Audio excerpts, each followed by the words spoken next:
On my 7th anniversary with my girlfriend, I found out I was just a replacement for the guy she really liked. The haircut she wanted me to get was his. The clothes she bought me were his style. She didn't even remember what I liked after 7 years together. I thought she just forgot. But really, she thought my likes were the same as his. It wasn't until my birthday that she brought me a cake that he liked. She got a phone call, and without a second thought, she dropped everything and left. 7 years. And I finally saw the truth. Everything I had was fake. It was time for me to go and make room for them. The phone screen still showed the pictures from last night. Texts between my girlfriend, Emily, who I'd loved for 7 years, and another guy. That guy was her crush, the one she'd always cared about. I called my mom. "Mom, about that blind date you set up, I'll go." My mom sounded surprised. "You've finally seen the light.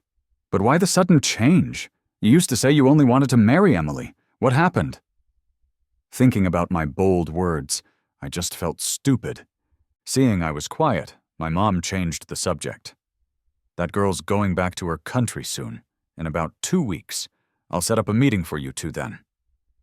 Just after hanging up, I heard the door open.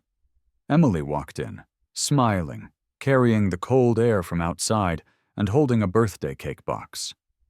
I waited in line forever to get this. Let's see how it tastes. I took the cake and opened the box. As I expected, it was matcha flavor. I closed the box without saying anything.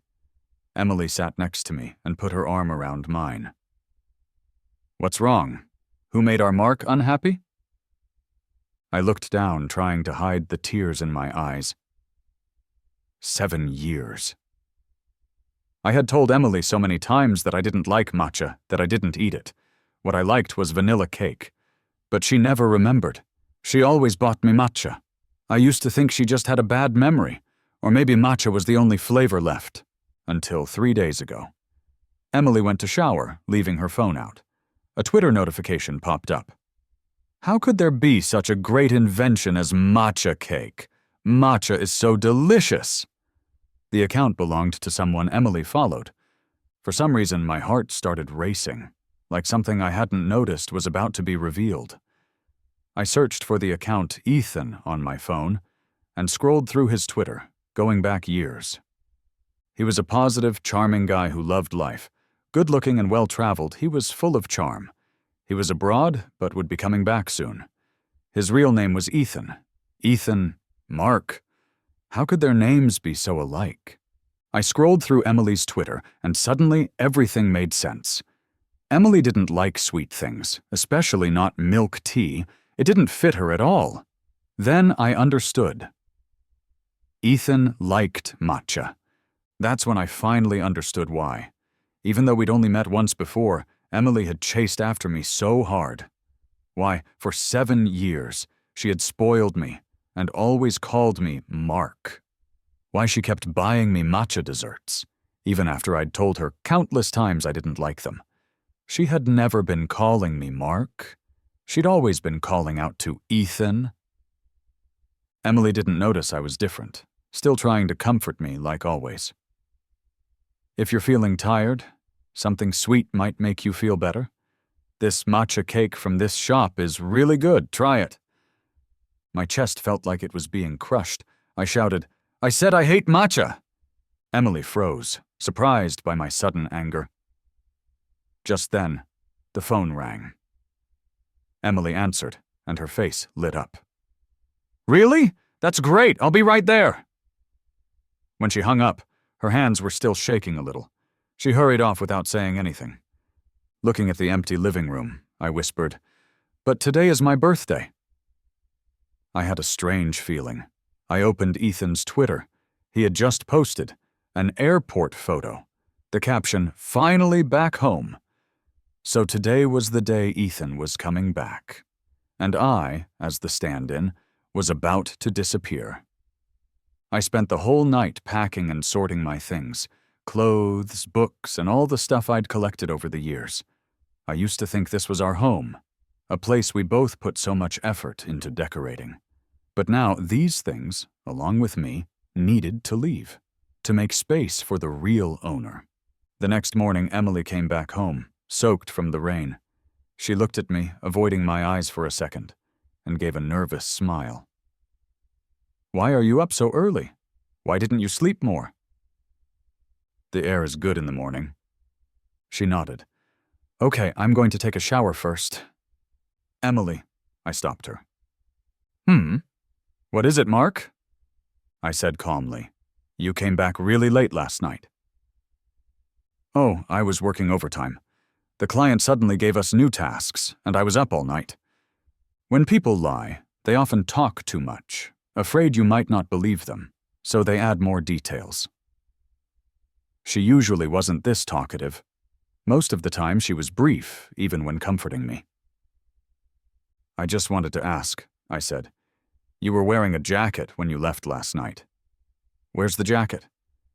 "Left it at the office." She visibly relaxed and smiled. "Yeah, I left it at the office. Don't worry, I'm not cold." "Okay, then go ahead and shower." She came closer and gently rubbed my hair. "You're worried about me, my Mark." I turned my head to avoid her hand, standing with my back to her by the window. "Go ahead. Wearing wet clothes isn't good." Her hand froze. Looking at her damp shirt, she laughed. "You don't like me being wet, huh? I won't get you wet, don't worry." Soon, the sound of running water came from the bathroom. I had never looked through Emily's phone. She had never been secretive with me. Her phone was always just left out. The screen lit up. "Ethan." "Emily, are you home yet?" "Ethan, I just washed and hung up your clothes." Actually, I wasn't that surprised. When she left last night, she had been in a hurry, her face flushed, and I had already guessed something was wrong. But guessing and seeing it with my own eyes were two different things. I picked up my phone and opened Ethan's Twitter. He had just posted a video. Ethan was holding Emily's hand as they ran in the heavy rain. In the end, they held hands, and Emily laughed. A laugh I had never seen before. So carefree. Emily came out of the bathroom, drying her hair. Did my phone ring? It vibrated. She quickly rushed over, grabbing the phone out of my hand. The force was surprising. After replying to the message, she seemed to realize she had overreacted. She awkwardly explained, "The client was rushing me to send something. Did I hurt you?" "It's fine," I interrupted. "You go ahead. I'm going for a walk." She grabbed my wrist as I turned to leave. "Mark, are you mad at me?" "No." It felt like I didn't even have the right to be angry. Emily glanced over at the corner of the living room, where a few large trash bags were piled up. "Did you do a big cleanup last night? Why is there so much stuff to throw away?" "Yeah." She smiled. "Okay, don't worry about it. I'll take it down later." "Emily, have you noticed something missing from the bathroom?" "No, I didn't. Is the shower gel finished? I can go buy some." I merely nodded. In the bathroom, our towels, toothbrushes, and slippers were all matching sets. They were always placed close together. Her towel was pink, and mine was blue. Last night I packed up all my things and prepared to throw them away. But she didn't notice. Maybe she was too busy, or maybe she had never cared. It didn't matter anymore. My time with Emily, my former home, it was all over. On the weekend, I went with Emily to her class reunion. I was secretly curious about Ethan, the one Emily had mentioned often over the years. What kind of person could he be? When we got to the karaoke place, the room was already filled with laughter. Emily's friend, Olivia, threw her arms around her. "You're finally here. Ethan's already here. You're finally going to get what you wanted." Emily looked a bit flustered and interrupted Olivia. "Stop saying that." Olivia laughed and said, "How is that just saying? We all know how you feel about Ethan, don't we?" At that moment, Olivia noticed me standing off to the side and asked curiously, "Who's this?" Emily awkwardly introduced me. "This is my boyfriend." Olivia was shocked. "Your boyfriend? When did that happen? Didn't you always say you were waiting for Ethan?" Emily didn't answer, and the atmosphere got awkward. Just then, a handsome and charming figure emerged from the crowd. It was Ethan. His voice came through. "Who's got a boyfriend?"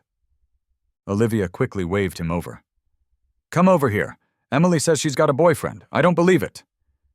Ethan's arrival gave me the chance to see this legendary figure. He was indeed very handsome. No wonder Emily had never been able to forget him. Ethan looked at me, a hint of doubt and hostility in his eyes. He asked, "Emily, is this really your boyfriend?" Emily hesitated, looking troubled. I spoke up. "I'm just here to pick something up. I left it here before—" Emily seemed to relax, but the surprise in her eyes didn't fade. Olivia, curious, asked, "What did you leave behind?" I casually answered, "Cufflinks." Olivia replied, "The cleaning lady already cleaned up. You can ask her." I nodded and turned to leave. Behind me, Olivia continued teasing Emily. "Are you trying to make Ethan jealous? This guy just came to pick up something and you're using him like that." She then turned to Ethan and said, "Look at what you've done to Emily. It's been years now, you should give her some kind of answer." Ethan's tone lightened. "Emily and I are just best friends. Stop worrying about us." I stopped walking and looked back. Emily was staring at Ethan, her gaze suddenly dimming. She gave a bitter smile and echoed Ethan's words. "Yeah, we're just best friends."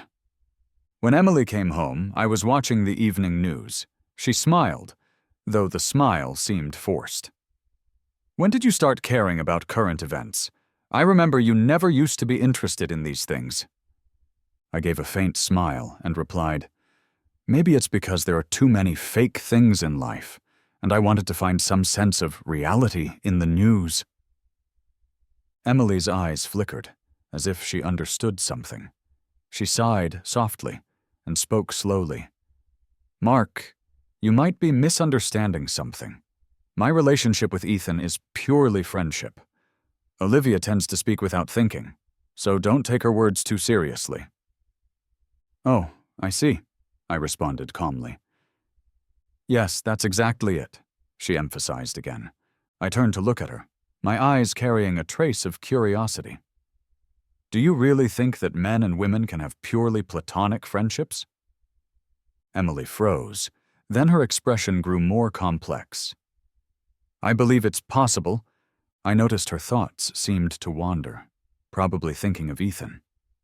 Even though everyone knew how she felt about him, even though she had silently waited for Ethan for all these years, to him, she was always just the best friend.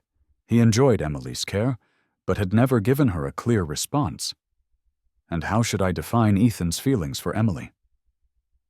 Just then, Emily's phone rang, interrupting my thoughts. She glanced at the screen, her face slightly changing before she grabbed her car keys and started to head out. "Mark, She hesitated. "Let me guess, something urgent at work again?" I said calmly. "Go ahead, don't let work get delayed." Emily seemed like she wanted to say more, but the phone started ringing again. Ethan's voice came through the receiver, sounding a bit anxious. "Emily, did you see my message? Come over quickly." "I saw it. I'll be there soon," Emily responded. Before leaving, she said to me, "Mark, don't overthink things. Just get some rest. I'll bring you your favorite matcha latte tomorrow." She was still thinking about what Ethan liked. I nodded quietly, and before she finished speaking, Emily had already rushed out. I looked around at the empty room, a strange feeling of sadness swelling in my chest. I realized with a pang that even when she said Mark, I wasn't sure who she was calling. Was she calling me? Or was she speaking through me, calling someone else's name? Sometimes I felt like I was just creating trouble for myself. I knew it would hurt, yet I couldn't stop checking Ethan's Twitter. He was once again sharing sweet moments with Emily. I turned off my phone and closed my eyes. Just then, my phone vibrated. It was a private message from Ethan. "Enjoying spying on my Twitter?" I didn't reply. just placed the phone face down on the table. But Ethan didn't stop there. He sent another message. "Aren't you brave? Let's meet. I'll tell you everything you want to know about Emily and me." When I walked into the cafe, Ethan was already sitting there. He sized me up as I approached, sneering. "Looks like after Emily left me, your taste has dropped quite a bit." I frowned. "What do you want from me, sir?" His eyes glinted with amusement, as if enjoying the power he held. "You should know, the only reason you're with Emily is because our names sound similar. She sees you as a substitute." "And what if I do?" I replied coolly. Ethan leaned back smugly. "All of Emily's ex-boyfriends have had a little bit of me in them. As soon as I say I don't like someone, she breaks up with them immediately." I couldn't help but say, "If you know how she feels about you, why do you treat her like this?" Ethan's smile grew more arrogant. "She likes it this way. I enjoy it too. What are you going to do about it?" I didn't want to waste any more words with him and started to turn to leave. But Ethan called after me. "Wait. If you beg me, I can make Emily stay with you." I stopped and turned to face him. "What do you really want?" Ethan's smile was sly. "Nothing, just for fun. Don't you think it's amusing watching a woman dance in your palm?" I ignored him and kept walking toward the door. Suddenly, Ethan grabbed my arm. I tried to pull away, but he held on tightly. He looked at me provocatively. "Why don't we just wait and see how she chooses?" "Crazy," I muttered under my breath. I tried to shake off his hand and leave. But suddenly I heard a loud scream from behind me. I was sure I had just shrugged off his hand. "Mark, what did you do?" Hearing the familiar voice, I immediately knew what Ethan was trying to do. Emily was glaring at me angrily, as if I were the most despicable person. "I didn't do anything." Emily's gaze darted between the two of us, filled with doubt. Ethan, looking pitiful, said, "Emily, it hurts so much." Tears quickly filled Ethan's eyes. "Emily, why are you only here now?" Emily almost ran over, kneeling beside him. "I'm sorry, I'm late. Where are you hurt?" "My foot hurts so much, it's killing me," Ethan sobbed. Without hesitation, Emily helped him up. "I'll take you to the hospital." "But Mark's still there." Ethan weakly pointed at me standing by the side. I watched coldly as the two of them played out their drama. The man crying, the woman showing concern, as if they were performing some heartfelt scene. Even a passer-by remarked to Emily, "Your boyfriend really loves you." I couldn't help but feel a pang of frustration, almost wanting to laugh. Even strangers thought they were a couple, while I, the real boyfriend, hadn't been acknowledged by Emily even once. Emily's eyes widened in fury, like an enraged lioness, her anger aimed straight at me. "Whatever dissatisfaction you have, take it out on me. Why hurt Ethan? If something happens to Ethan, will you take responsibility for the consequences?" I didn't know how to explain, and frankly, this wasn't something I had to explain. Ethan, lying in Emily's arms, pulled her up with great consideration. "I'm fine. Don't overreact. Mark definitely didn't do it on purpose." "Ethan, you're just too kind." Emily's voice was filled with affection. The concern in her eyes was so obvious now. "I can't imagine how you've managed all these years abroad, how much hardship you've endured." I didn't want to argue about this farce any longer, and I didn't want to keep watching it unfold. "If you're really worried, take him to the hospital for a thorough checkup. I'll cover the medical fees and lost wages. I'm leaving now," I said. "Stop!" Emily called out. "Apologize." I turned back in disbelief, meeting her cold, menacing gaze. "What did you say?" I said, "Apologize to Ethan now." I was so angry I almost laughed. "Emily, do you want to check the security footage and understand what actually happened before you judge who should apologize? Isn't it you who pushed him? Since you pushed him, then apologize." The one who should apologize isn't me. If you're so upset, call the police." I turned and walked away, hailing a cab. As I sat in the car, the driver asked, "Hey kid, why are you crying?" I wiped my face and realized I was already in tears. "I'm not." "You say you're not. Did you have a fight with your girlfriend?" the driver pressed. I looked out the window, knowing in my heart that this wasn't just a simple fight. The moment she told me to apologize, our relationship had ended. When I got home, I quickly packed a few things, preparing to leave the place I had once thought of as a sanctuary. My mom called me. "Son, did you buy your plane ticket? What day is it?" "On the 8th, I answered. "Oh, so it's soon.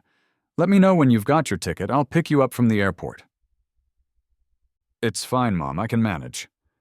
"Well, it's not me picking you up. The girl you're being set up with wants to meet you at the airport. By the way, let me know if you need anything to stay. I'll prepare it for you in the next few days." I glanced around the empty room. "I don't need anything, Mom. Just prepare an empty room for me." "All right. Then take care and be safe on your trip." This time I made the choice to let go of Emily. I once thought that this city was my home, that leaving it would be unbearably painful. But the moment I stepped onto the plane, I surprisingly felt a sense of relief. It turns out, letting go wasn't as hard as I had imagined. I didn't bring anything with me except for my checked luggage. I gave one last look out the window when my phone rang, interrupting the moment. It was her, Emily. She was still insisting that I apologize to Ethan. Just then, the flight attendant reminded me, "Sir, the plane is about to take off. Please turn off your phone or switch it to flight mode." I complied, watching as my phone screen slowly darkened. And for the first time, I felt an overwhelming sense of peace. Emily had called several times, but I hadn't answered. She dialed again.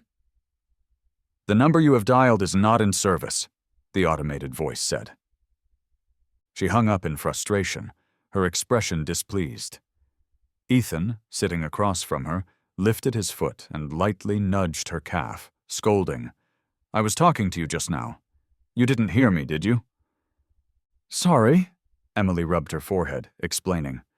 "What did you say?" Ethan immediately smiled. "I'm sitting right here and you're still thinking about someone else?" Emily hesitated for a moment before admitting, "Mark's phone is always on 24/7. He once told me it was in case I wanted to contact him and couldn't reach him, but today his phone's been off the whole time." A sense of unease crept into my heart. What if something happened to him? Just as the thought crossed my mind, Ethan's words interrupted my train of thought. He smiled more brightly. "You should worry about him? But you're a woman, so you don't understand men's thoughts. He's probably waiting for you to get anxious and call him, apologize, try to cheer him up and admit you were wrong. Then he'll get to boss you around from a high position." At that moment, Emily's thoughts shifted, and she sneered. "Yeah, what could happen to him? It was just his usual temper throwing a tantrum over something that had happened before." She wasn't wrong, and she shouldn't have to bow down to him for no reason. Ethan then casually added, "By the way, I just saw that a really popular milk tea shop opened nearby. You can't order online, you have to line up in person, but I don't want to go out. Can you go buy it for me?" Emily had never refused his requests, and of course, this time was no different. She didn't care about Mark's whereabouts anymore, and left to stand in line for Ethan's milk tea. At that moment, I had already arrived in another city. To get home as quickly as possible, I didn't bring any extra luggage. After disembarking, I took a taxi straight home. When I arrived at the entrance of my neighborhood, I took a deep breath, as if I had returned to my own world. I told myself no one would ever be able to hurt me again. I didn't expect that after walking just a few steps, my suitcase would be snatched away. I chased the thief for a long time, but in the end, I couldn't catch up. I even got injured in the process of trying to reclaim the suitcase. Inside that suitcase were photos with my parents. Those were the most important things to me. And finally, I broke down. I leaned against the wall and slowly squatted down, burying my face in my arms as tears silently fell. My sobs weren't loud, but the tears quickly soaked my sleeves. As I wallowed in my sadness, a gentle voice sounded from beside me. "Excuse me? Are you feeling upset? Perhaps I can help?" I looked up through my tear-blurred eyes and saw a soft, kind face. She looked to be in her early 30s, wearing a camel-colored coat with a delicate silk scarf. Her appearance immediately evoked words like gentle and intellectual, and her tone was soothing as she continued, "Don't worry, I'm not a bad person. It's getting late, but if you don't want to tell me what happened, I can help you call a cab and get you home." I paused for a moment, then, without thinking, stopped crying and began to pour out my troubles to her. She calmly reassured me. "Don't worry, this place isn't too complicated. If you need, I can go with you to the police. I'm quite familiar with the area." She handed me a tissue, and a warm sensation spread through me. She stayed patient and gentle, never leaving my side. Seeing that my eyes were still red, she suggested, "You must remember the person's appearance and how they were dressed. How about I take you to the police station to have a look?" Realizing that searching aimlessly was pointless, I agreed to her suggestion and decided to try my luck at the station. With her accompanying me, we arrived at a nearby police station. Time ticked by slowly, and it wasn't until late at night that I realized how much time had passed. Feeling a bit embarrassed, I said, "It's getting late. You can head back if you'd like."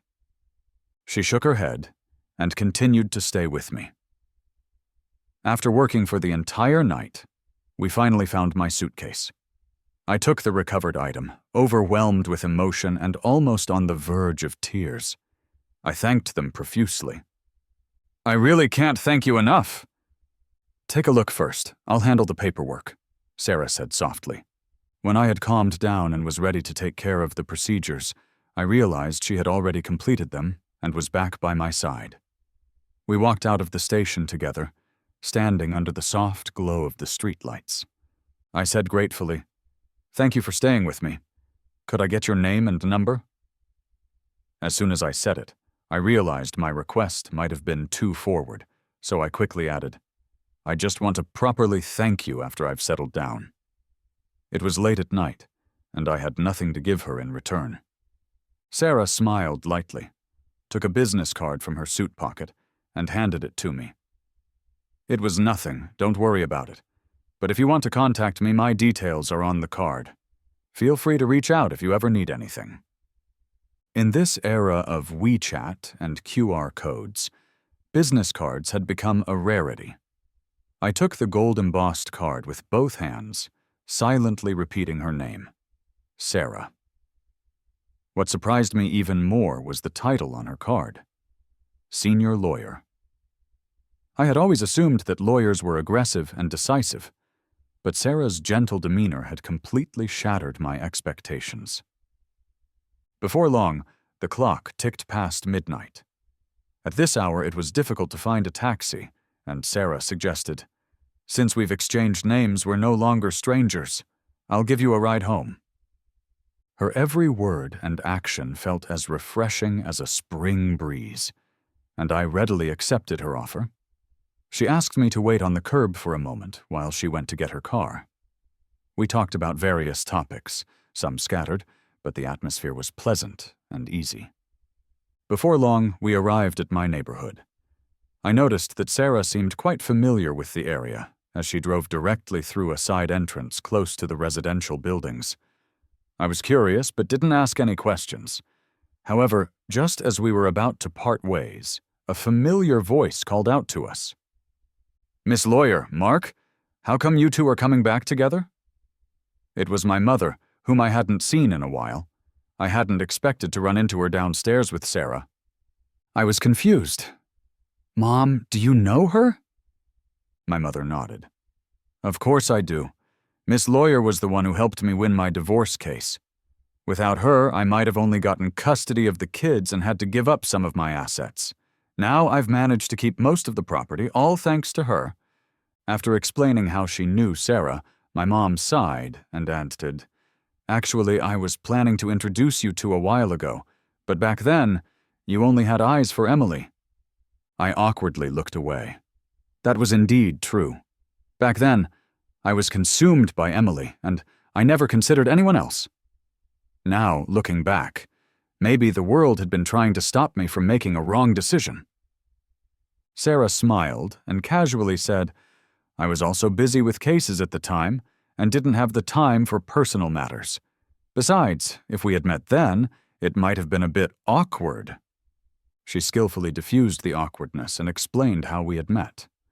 My mother only mentioned it in passing and didn't press further. She smiled and invited us. "Before I go out, your dad is preparing breakfast. Miss Lawyer, he's been wanting to properly thank you. Since you've helped Mark again, why don't you stay and have a meal with us?" I had something on my mind, but I didn't say much. I was supportive of the idea. After all, I owed Sarah a favor, and I was happy to show my gratitude. However, Sarah smiled and declined politely. "I'd love to try your parents' cooking, but it's already daylight. If I don't go home and change into something else for work, my colleagues will think I've been wearing the same outfit for 2 days straight." For a lawyer, image was indeed important. Mom didn't insist, but asked me to thank Sarah again. As we said our goodbyes, I couldn't help but feel that Sarah had something more to say to me. On the weekend, I finished a brief rest at home and arrived at the book signing event in the best possible spirits. For someone like me, a columnist, a book signing event after the release of a novel is like a fan meet and greet. Most of the people who come to buy the book are my loyal readers. The line for signing was unexpectedly long. I patiently responded to every fan's request, from taking photos to leaving messages on the book's title page, making sure to meet each request. But after a while, my arm began to feel tired. Just as I was about to sign a book, a delicate hand support tray appeared before me, still with the label on. It wasn't uncommon to receive small gifts from fans at a signing event, but this thoughtful gesture was rare. I initially thought the gift was from a young girl, so I looked up, ready to thank her with a smile, but instead I found myself meeting Sarah's gaze, her eyes warm and smiling. She was one of my readers? This discovery took me by surprise, and I was momentarily stunned, almost forgetting that I was at a book signing event. Sarah softly said, "You've been signing for so long, your arm must be tired. This hand support will help you feel more comfortable." I tried it out, and indeed, it made me feel much better.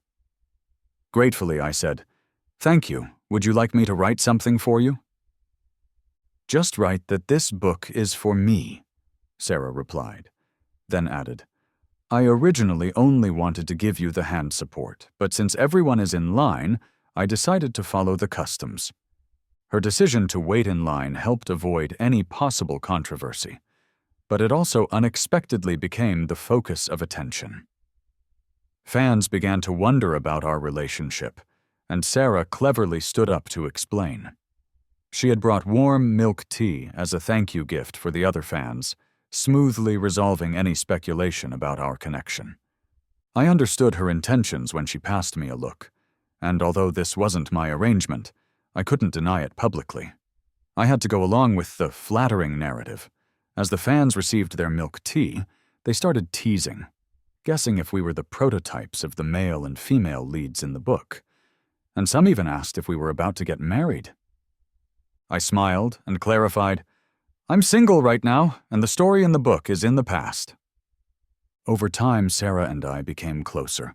We often made plans to eat out or go shopping, and she took me around, helping me get familiar with the area and every corner of the neighborhood. She asked me if I still harbored feelings for my ex-girlfriend, the one who had once been deeply engraved in my heart. "I've long let go of her," I answered without hesitation, even shaking my head as if to completely erase that chapter from my memory.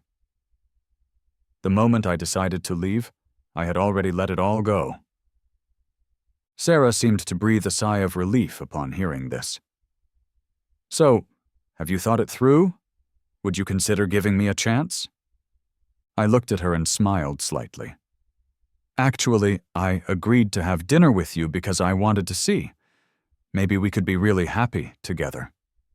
However, Sarah said something that completely took me by surprise. Okay, I understand. I'll make sure my niece stops bothering her ex-boyfriend soon. Is there any connection between these two things? I asked, confused. A bizarre thought suddenly flashed through my mind. Sarah. Emily. I stared at her in shock. Your niece. Wouldn't it be Emily? Sarah nodded apologetically, her smile faint. I should have told you sooner, but I only just confirmed this. I had a feeling about your relationship with her. Realizing the age gap between us, I was slightly stunned. So, you're her aunt? I knew she had an aunt, but I didn't expect you to be so young. When the age difference is related to a potential romantic partner, it feels more significant. But when it's a family member, it just makes her look unexpectedly young. Yes, since I'm not much older than Emily, she usually calls me Little Aunt, Sarah patiently explained. I actually knew about her having a partner, but I didn't know the specifics. My career focus is in another city, so I spend most of my time there. I chuckled lightly. It's understandable. After all, she never planned on bringing me home to meet her family. But don't worry, you'll soon meet her partner. The one she's willing to publicly acknowledge. Sarah looked at me with a gentle gaze. You must have been through a lot. I shook my head, signaling that I no longer cared. It's all in the past. They made me angry, but I didn't do anything. Sarah tried to force a smile, but like me, it was clear that she couldn't. To love someone for 7 years and then find out you were just a stand-in, no one could smile about that. I looked at her seriously. So, do you still want to be with me now? She replied calmly, yet with certainty. Of course. You've agreed to try, and I won't let anyone else have you. In that moment, I felt the warmth of being chosen with such certainty. Sarah asked with concern, Are you okay? Did this news shock you? No, I shook my head. I was just wondering, if we're together, what will she call me? Uncle? The idea of shifting roles within the family made me chuckle. But Sarah laughed too. If you don't mind, you can certainly call yourself that. We shared a smile. That dinner was incredibly pleasant. The rapport between us seemed to surpass that of two people who had only just met through an arranged encounter. It felt more like a couple who had supported each other through thick and thin. When we parted downstairs, Sarah gently said, My situation with Emily shouldn't affect how you see me. If you have any concerns, I'll find a way to resolve them. I smiled and shook my head. You're family, and that's something that can't change. But I won't let that affect us. Sarah gazed at me, her eyes shining with a determined light. I won't let the past affect our future either. What I hadn't expected was that Emily would actually come over. Emily, you should know my methods. If it weren't for the fact that you're my niece, Mark would have already been my partner, Sarah said, her voice calm but firm. With Sarah's words, Emily's fist clenched tightly and swung toward her. Sarah had anticipated this and quickly sidestepped, but her cheekbone was still grazed. The two of them instantly began to wrestle with each other, and the air around us seemed to freeze. The noise from the sudden fight caught the attention of the nearby residents, including myself. In a panic, I didn't even have time to put on a jacket. I rushed downstairs as fast as I could and shoved Emily aside. With the help of others, the two women were finally separated, both unwilling to back down. Mark! Emily called out, her voice frantic as soon as she saw me. However, the next moment, she watched as I walked toward Sarah. I nervously examined the scratch on Sarah's cheekbone, gently touching it and asking, Are you okay? Are there any other injuries?" Sarah took a shallow breath and said, "It's fine, just a small scrape." Throughout the entire ordeal, I didn't spare Emily a single glance, as if she didn't even exist. Emily touched her own bruised face, a painful reminder of Sarah's retaliatory strike.